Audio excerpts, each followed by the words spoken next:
करता क्या नहीं करता। मौलवी साहब ने कहा ठीक है। रोज आते थे कुरान पढ़ाते थे, रोज आते थे कुरान पढ़ाते थे। कुरान मुकम्मल हुआ तो उस बच्ची ने सवाल किया, ये बताओ ये कुरान किस पे आया था? मौलवी साहब ने कहा ये कुरान मुस्तफा पे आया था। कहा उनकी जिंदगी भी मुझे पढ़ाना शुरू करो। मौलवी साहब ने जिंदगी पढ़ाना शुरू की। मेरे मुस्तफा की जिंदगी, मेरे मुस्तफा का इतिहास, मक्के की जिंदगी पढ़ाई, मदनी की जिंदगी पढ़ाई, ताइफ का मैदान पढ़ाया, मिना का मैदान पढ़ाया, सफा मरबा पर दौड़ना बताया, मुस्तफा का सब्र दिखाया, मुस्तफा की इस्तिकामत दिखाई, अबू बकर का पिटना दिखाया, उमर का जलाल दिखाया, हज़रत बिलाल के सीने पर रखे हुए पत्थर जब मौलवी साहब ने पढ़ाए, बच्ची की दिल की दुनिया बदल जाती है। बच्ची रातों दिन तड़पती रहती है, यही कहती है दिखा दे या इलाही वो मदीना कैसी बस्ती है जहाँ पे रात दिन मौला तेरी रहमत बरसती है। मौला मदीने वाले को देखना चाहती हो। अब मौलवी साहब रोज पढ़ाने आते थे और बच्ची रातों दिन दुरूद पढ़ती रहती थी।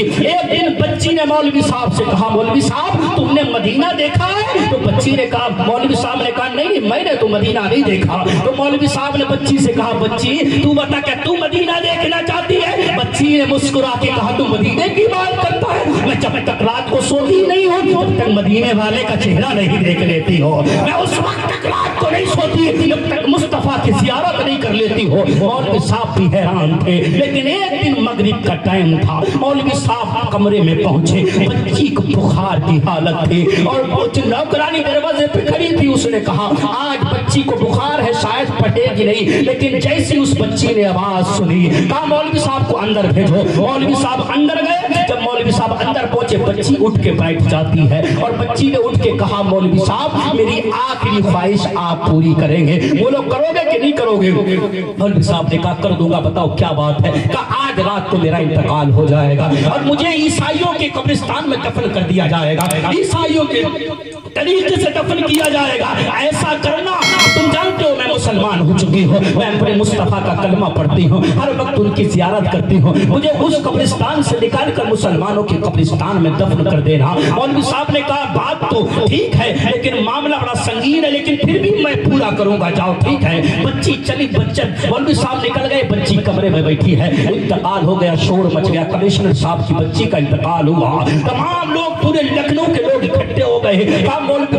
कमिश्नर साहब की बच्ची का इंतकाल हो गया है, ईसाइयों के तरीके से उसका ताबूत तैयार किया गया। रखने के बाद मौलवी साहब साथ साथ चल रहे थे। ईसाइयों के कब्रिस्तान में बच्ची को कब्र में रखा, दफन कर दिया गया। मौलवी साहब निशान लगा के घर आते हैं, सीने पे हाथ रख के रोने लगते हैं, तड़प रहे थे। आखिरी ख्वाहिश पूरी करूं तो कैसे करूं? कमिश्नर साहब की बेटी है, पता चल गया तो फिर क्या होगा? आखिर में अकेला ऐसा कर कैसे सकता हो? मौलवी साहब अपने दोस्त के पास गए, दो दोस्त मौजूद थे, उनसे सारा मामला कहा। दोस्तों ने कहा कोई बात नहीं, अगर जान भी चली जाए तो कोई बात नहीं है, लेकिन हम उस बच्ची को उसकी कब्र से निकाल कर मुसलमानों के कब्रिस्तान में जरूर दफन करेंगे। रात की सिहाई छा गई, चांद छुप गया था और अंधेरा छा गया था। मौलवी साहब और उनके दो साथी कब्रिस्तान की तरफ चलते हैं। बच्ची की कब्र के निशान को मौलवी साहब ने देखा, कहा यही कब्र है, मैं दिन में निशान लगा के गया था। जब कब्र खोदी गई और जब जनाजा निकालने के बाद जब कफन हटाया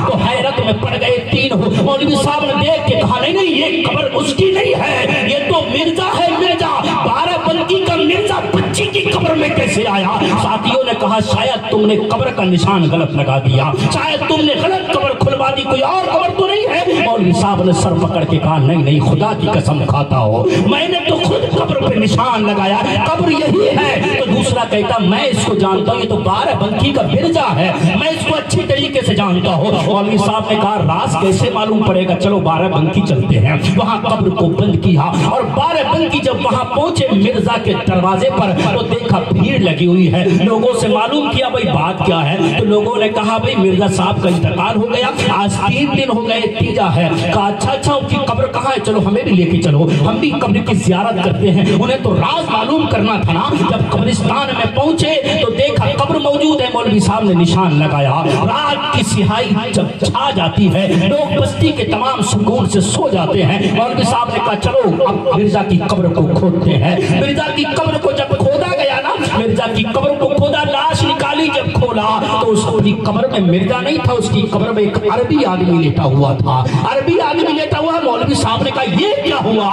بچی کی قبر میں مرزا، مرزا کی قبر میں عربی، وہ بچی کہاں گئی؟ مولوی صاحب نے قبر کو بند کیا، گھر آ گئے. بے چین ہے، ایک دن گزرا، 2 دن گزرے، بے چین و پریشان، نہ کھانے میں من لگتا ہے نہ سونے میں من لگتا، ہر وقت بے چین رہتے ہیں. ایک دن رات کو آنکھ بند ہوئی، مولوی صاحب کی آنکھ بند ہونا تھی، دل کی آنکھ کھلی اور مولوی صاحب نے دیکھا بچی سامنے موجود ہے. ایک بہت بڑا باغ ہے، باغ میں بہترین اسٹیج لگا ہوا ہے، اسٹیج پر بچی بیٹھی ہے اور حور پنکھا کر رہی ہے. مولوی صاحب نے طلب کے کہا اے بچی بتا تو صحیح، تو مجھ سے وصیت کو کہہ کے گئی تھی میری قبر سے میری لاش کو نکال کر مسلمانوں کے قبرستان میں دفن کر دینا، اور تیری لاش کہاں گئی؟ بچی نے کہا مولوی صاحب پریشان مت ہو، نبی نے فرمایا مدینہ بھٹی ہے ایمان والوں کے لیے. کہا وہ کیسے؟